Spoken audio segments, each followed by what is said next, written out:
Abundan las historias de siervos que se vuelven reyes. Gente que de lo más humilde, de lo más bajo, empieza a escalar y escalar y escalar hasta que logra ser rey. Esas historias abundan, son historias heroicas, historias de gente luchona que le echa ganas hasta llegar hasta arriba. Pero hay solo una historia del rey que se vuelve siervo. Y esa historia es el Evangelio. Navidad. Navidad es la historia de aquel que siendo rey, que siendo soberano, señor de señores, se envuelve en pañales, en carne y hueso y viene a nacer en un cuchitril, en un pesebre, para demostrarnos el grado de su entrega y de su sacrificio.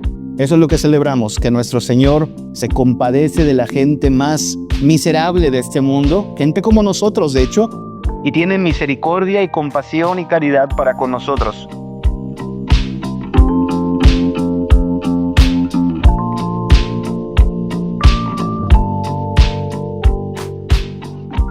La tradición no es algo malo, ¿ok? A veces escuchamos que la gente habla de que las tradiciones son malas o que no hay que ser tradicionalistas. Cuando alguien dice eso, yo le digo, vamos definiendo. ¿A qué te refieres con tradicionalistas? ¿Sí? Porque claro, nos oponemos a toda visión del cristianismo que se base solo en cumplir con tradiciones, ¿no?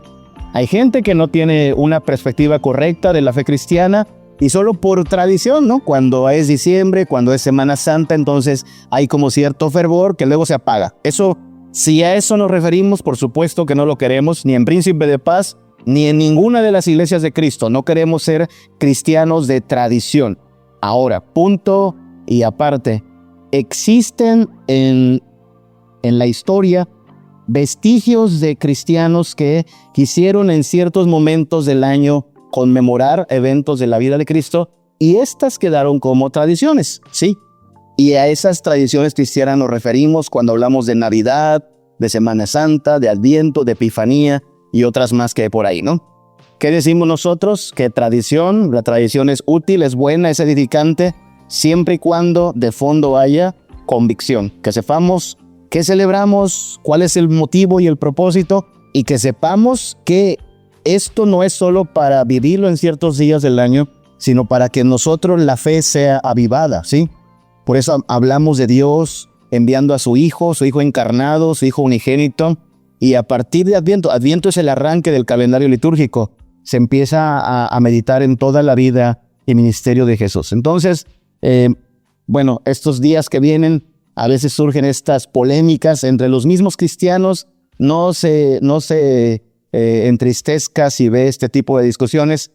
No son normativas. Si alguien dice, bueno, está muy bonito, pero yo no quiero las tradiciones, amén, hermano, no hay problema, solo busque crecer en la gracia del Señor. Nosotros, si queremos guardar tradiciones, bueno, que sea con toda convicción. Lo digo porque, pues alguien podría sugerir, ¿no? ¿Por qué adornamos? Pues porque estamos de fiesta, ¿no? De hecho, la vida cristiana es todo el tiempo una vida de regocijo, a pesar de las pruebas y adversidades. Dios ha sido bueno. Y ahora que hablamos de Adviento, recuerden, nosotros no solo miramos al pasado, dando gracias por aquel Hijo de Dios que nació, sino que miramos al futuro, esperando el retorno de Cristo Jesús como Rey, como Salvador. Así es que en ese sentido, estamos esperando otro Adviento, otra venida de Jesucristo. ¿Qué celebra la cristiandad en el 2025? Bueno, no un evento de la vida de Jesús, pero sí un evento que le dio a la cristiandad unidad, ¿sí? Año 325, piensen esto, año 325, apenas han pasado unos cuantos siglos de que Cristo murió y resucitó, y los cristianos estaban un poquito con dudas. ¿Quién es Dios? ¿Quién es Jesús? ¿Es mitad Dios, mitad humano? ¿De verdad nació de la Virgen o esto es un cuento, un mito? ¿Qué creemos acerca de Jesús? Ya no está Pedro ni Pablo para preguntarle, los apóstoles han muerto. Y había diferencias, año 325, y entonces es convocado un concilio, es decir, una reunión de los teólogos de aquella época en una ciudad llamada Nicea. Y ahí es donde se ponen de acuerdo para definir qué es lo que creemos. Lo que hoy repetiremos antes de la comunión, el credo niceno, no solo lo repetimos en Príncipe de Paz, a cualquier iglesia cristiana a la que usted vaya, Usted puede repetir junto con todos los cristianos esto. O si hoy hubiera aquí hermanos coreanos, hermanos afganos, hermanos franceses, hermanos de Rusia, y decimos, hermanos, repitamos una declaración de nuestra fe. Todos podríamos repetir, creo en Dios Padre Todopoderoso. Credo niceno. Entonces, no está ahí en la Biblia como tal, pero sí la Biblia corrobora estas afirmaciones. Creemos en un solo Señor. Y esta es la parte de Jesús, ¿no? Creemos en un solo Señor, Jesucristo, Hijo único de Dios, nacido del Padre antes de todos los siglos, Dios de Dios, luz de luz, Dios verdadero de Dios verdadero, engendrado, no creado, de la misma naturaleza del Padre. 1700 años va a cumplir en el 2025 el credo que hoy vamos a repetir. Que no le digan, ay, que la iglesia cristiana está dividida. Eso no es cierto. La iglesia cristiana no está dividida, hermanos. La iglesia cristiana está unida en la misma fe de Jesucristo.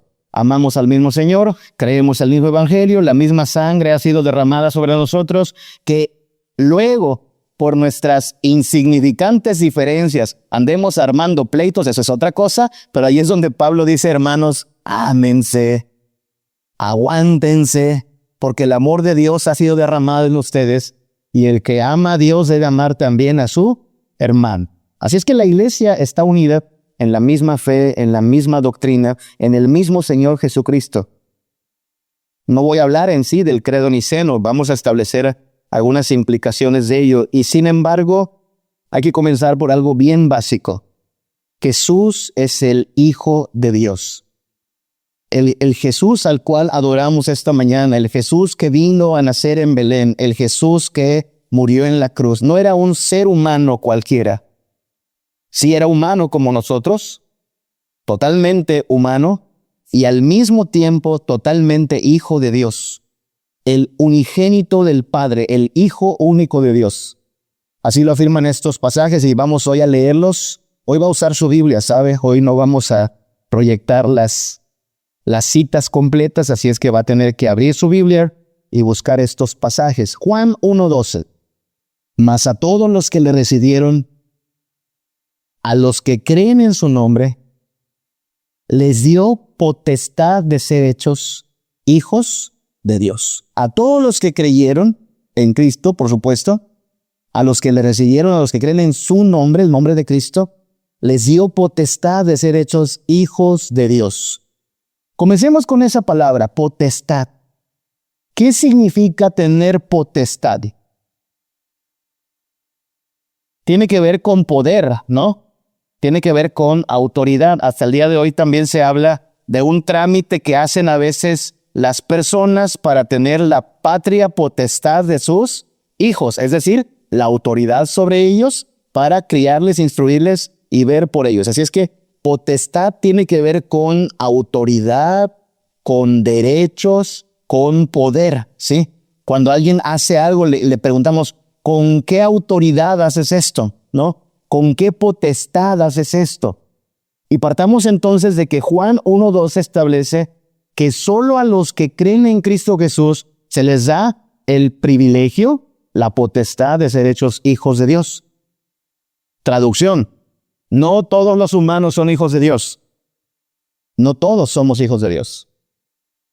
No toda la humanidad es hijo de Dios. Ser hijo de Dios es un privilegio, es un derecho que recibimos del Padre, es autoridad. Y solo se le confiere a aquellos que creen en Cristo Jesús.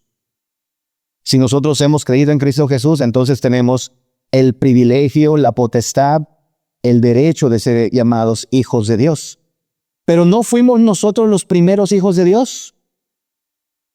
Según el credo niceno, Cristo Jesús fue engendrado desde la eternidad. Es el único Hijo de Dios, nacido del Padre, ojo con esta frase, nacido del Padre antes de todos los siglos. Cualquiera de nosotros no puede decir eso. Nací antes de todos los siglos, ¿no? Tu nacimiento fue de los 80s para acá, de los 90s para acá. No nacimos antes de todos los siglos. Cristo Jesús es el Hijo de Dios desde la eternidad y hasta la eternidad. Por lo cual ya estamos viendo una diferencia, ¿no? ¿En qué sentido hablamos de el Hijo de Dios, Jesucristo? ¿Y en qué sentido hablamos de nosotros como hijos de Dios? Avancemos sobre esta idea. Juan 3:16, usted lo sabe de memoria. Juan 3:16, ¿cómo dice? De tal manera amó Dios al mundo que ha dado a su Hijo unigénito, para que todo aquel que en él cree no se pierda, mas tenga vida eterna. Es un versículo que ha sido repetido por generaciones y generaciones, pero no sé si a veces la curiosidad le mueve a pensar por qué Juan 3:16 dice que Jesucristo es el Hijo unigénito de Dios. Porque Juan 1:12 acaba de decir que si usted y yo creemos en Jesús, tenemos el privilegio de ser hijos. Y si hay muchos hijos, ¿cómo puede haber un hijo unigénito entonces? ¿No se lo pregunta a veces? No tiene esa mente ahí curiosa de a ver. O somos muchos o solo es uno. Porque según Juan 1:12, los que creen en Jesús tienen el privilegio de ser hechos hijos de Dios. Pero luego Juan 3:16 nos aclara, Dios envió a su único hijo. Entonces, ¿qué pasó? Y ojo que aquí donde luego nos quieren agarrar en curva y algunos que no creen en Jesús, y la Biblia se contradice. La Biblia, claro hermano, no se contradice. Nuestra mente necesita entender algunas cosas. Aparentemente hay cosas que digas, esto como que no cuadra. Si no cuadra es nuestra mente y sus limitaciones, le aseguro Dios lo ha declarado muy bien en su palabra. Pero Juan 3:16 dice que Jesucristo es el Hijo unigénito del Padre. Este mismo Juan escribió cartas. Su primera carta la puede buscar, primera de Juan, capítulo 4. Afirma lo que dice Juan 3:16. Primera de Juan 4:9. En esto se mostró el amor de Dios para con nosotros, en que Dios envió a su Hijo, y reafirma Juan, unigénito al mundo, para que vivamos por él. Antes de meternos en discusiones, hermanos, sobre si unigénito y nosotros hijos, vamos a hacer una pausa y afirmar que de hecho lo más importante es que en esto se manifestó el amor de Dios para con nosotros. No nos mandaron chocolates, hermanos. No nos mandaron juguetes del cielo. Se nos envió a su único Hijo, ¿sí? Es decir, Dios quiso derrochar su amor, manifestar su amor de la manera más plena, magnífica que podía ser, y es darnos no solo un bien temporal, sino el bien eterno de la vida y la salvación de nuestros pecados por los siglos de los siglos, y eso costaba la muerte de su Hijo. Porque una vez que nosotros caímos en pecado, tiene que haber alguien que sufra la maldición en nuestro lugar. Estamos a punto de conmemorar que el cuerpo y la sangre de Cristo fueron ofrecidos por nuestros pecados, que Él fue molido por nuestras transgresiones, que la ira de Dios cayó sobre el Hijo para que nosotros pudiésemos tener vida. Cuando Cristo viene a la tierra, ojo, primera de Juan 4:9, en esto consiste el amor, en que Dios envió a su Hijo unigénito al mundo. ¿A qué vino Cristo, hermanos? ¿A qué vino Cristo? No vino a pasear, no vino de vacaciones, no vino a ver qué se da. La misión estaba clara, morir.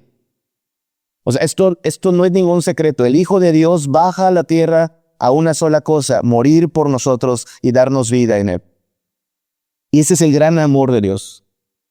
Y lo tenemos que recordar, hermanos, porque muchas veces nuestra incredulidad, nuestra debilidad nos prueba, nos cautiva, ¿sabe? Y pudiese ser que a veces estamos más preocupados por otros asuntos y otras cosas. Y hay gente que dice, como que yo no veo el amor de Dios en mi vida. Porque mira, tengo enfermedades, tengo problemas, mi negocio, mi trabajo no está bien. Como que no veo el amor de Dios en mi vida. Y entonces tienes que ir a primera de Juan 4:9. En esto se mostró el amor de Dios, en que envió a su Hijo. Envió a su Hijo.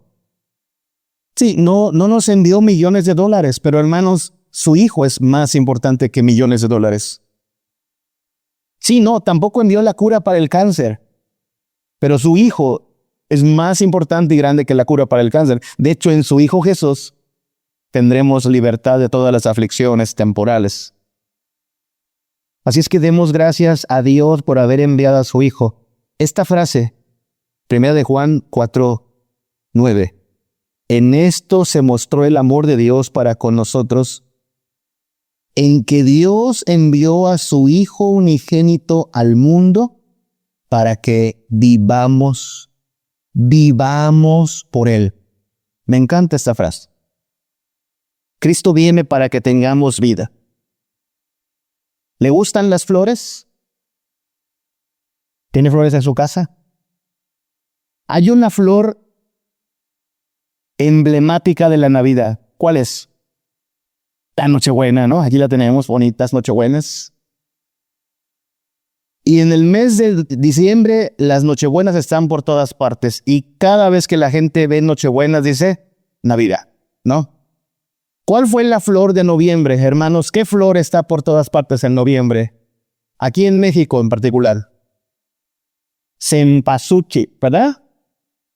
Sí sabe que tienen una peculiaridad estas dos flores. Son las únicas dos flores que se dan solo en México. Son flores mexicanas, 100%. Flor de cempasúchil y flor de Nochebuena. Pero le aseguro, hermana, a usted de novia no le llegaban con un ramo de flores de cempasúchil, ¿verdad? ¿Alguien le regalaron de novia? Toma, mi amor, 12 flores de cempasúchil. ¿Por qué razón? Pues porque el símbolo es importante. La flor de cempasúchil está asociada a la muerte. De hecho, le llaman la flor de muertos, ¿no? No es la flor de muertos. Dios es el autor de las flores. Así es que es obra de Dios. Pero se le ha ligado a eso, ¿nota eso? Qué triste, ¿no? Una flor ligada a la muerte. Pero qué bonito que esta otra flor, la Nochebuena, ha sido ligada a la Navidad. Y hasta el día de hoy, en todo el mundo, esta flor evoca Navidad. Y hay que recordar entonces, después de esta locura y paganismo en nuestro país, ya sabe, hablar de la muerte y la muerte, la llegada de Navidad es, pero el Hijo de Dios vino para que tengamos vida, y vida en abundancia. Eso celebramos en Navidad, por eso es importante que nuestras tradiciones estén fundadas en convicciones.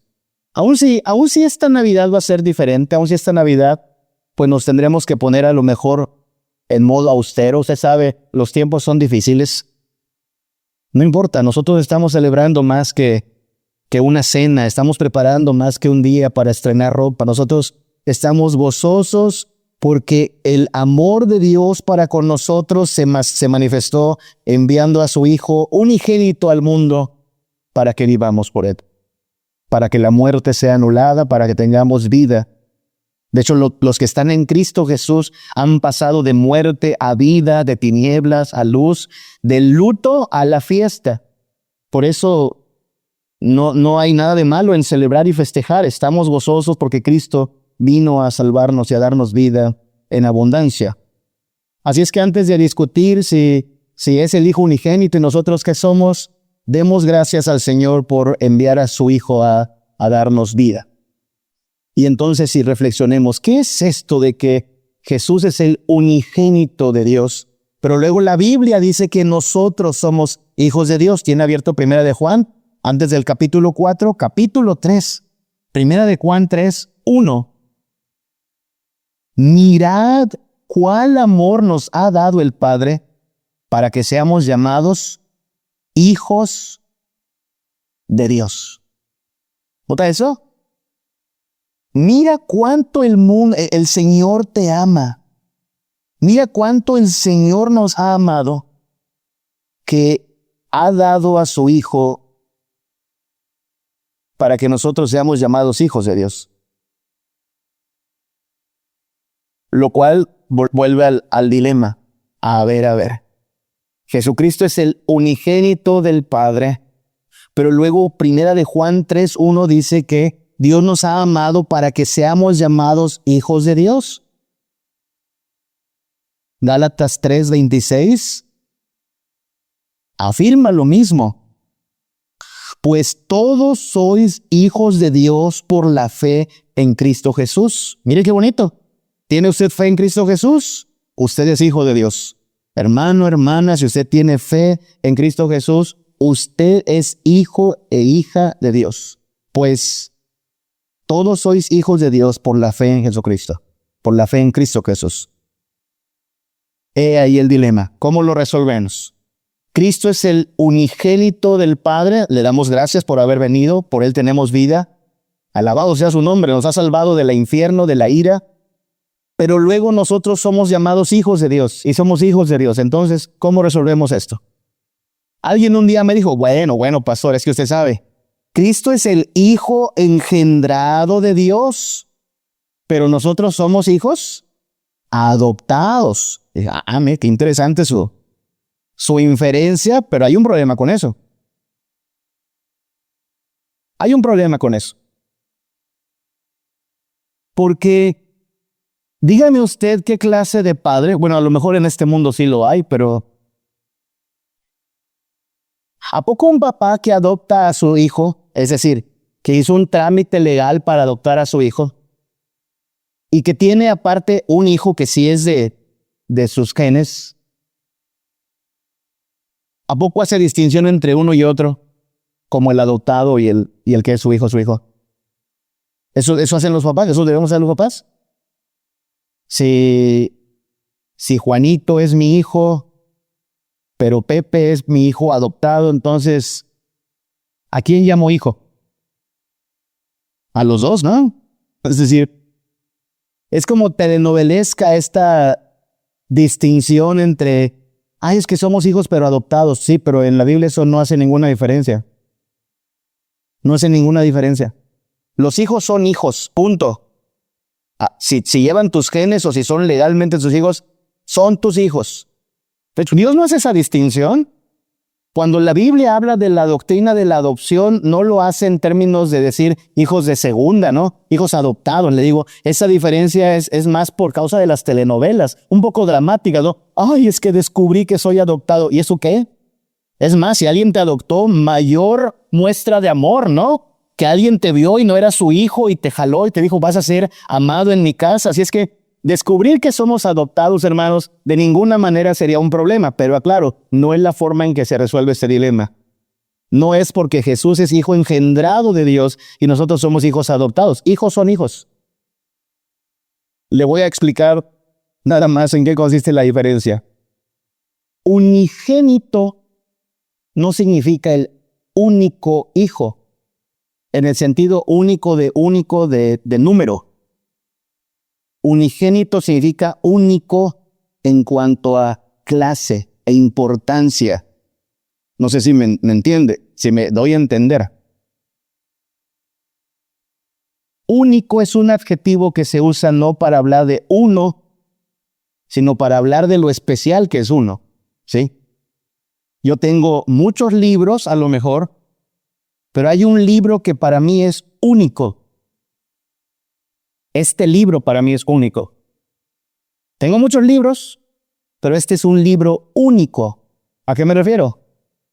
A su clase, a su categoría, a su importancia. Este libro es especial, ¿sí? Y en ese sentido la Biblia habla de Jesús como el Hijo único de Dios. Es diferente a nosotros en todos los aspectos. Él estuvo con el Padre antes de todos los siglos. Nosotros vinimos después.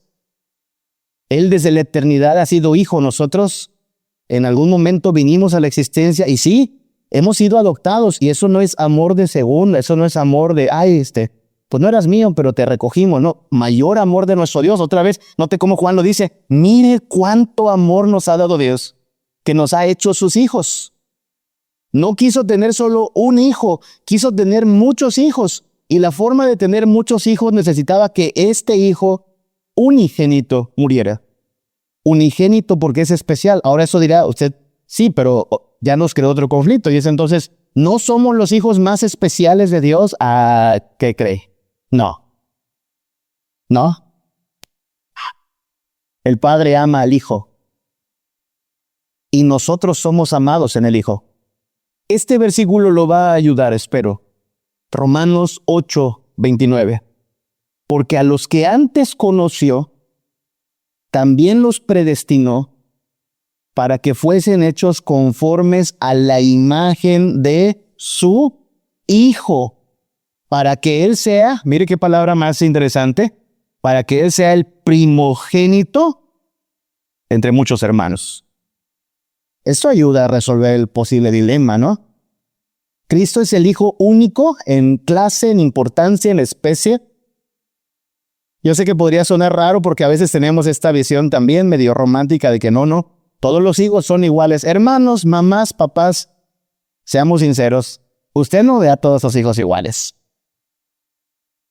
Sí los ama igual, yo espero, pero no los ve igual. Porque seamos igual, bien francos. ¿A poco son iguales sus hijos? ¿Sí? ¿Igualitos? No, son diferentes. Y es más, como papá usted sabe, y esto no cambia el amor por ellos. Usted sabe, tiene un hijo que obedece más. ¿No es así? Y tiene un hijo que es más desobediente. ¿No es así? Lo siento, hijos, si acaban de descubrir que sus papás no los ven igual, pero así pasa.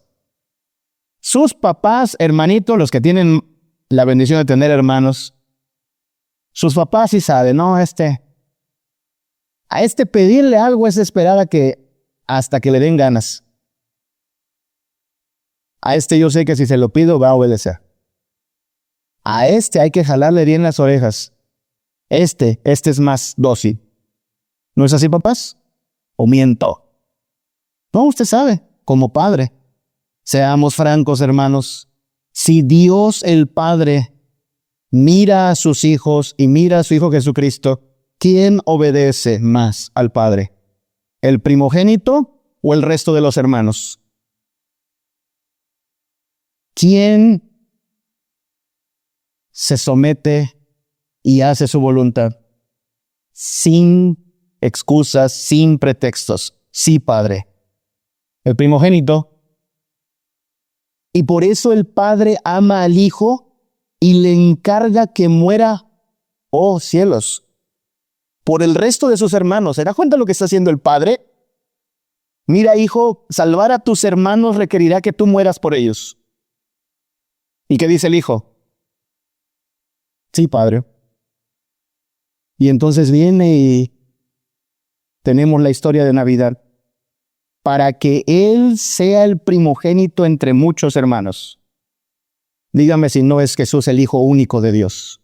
Es único. En ese sentido, como Él no hay dos, como Él no hay otro, y no se sienta como que, ¿qué hace Dios poniendo al Hijo mayor como el máximo? Pues porque es el máximo, porque es el que le ha obedecido, y ¿qué cree? Es el que dio su vida por nosotros.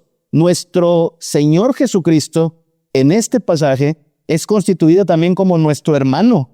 Nuestro hermano dio la vida por nosotros para que Él sea el primogénito entre muchos hermanos. Así es que no, Dios no tiene un solo hijo.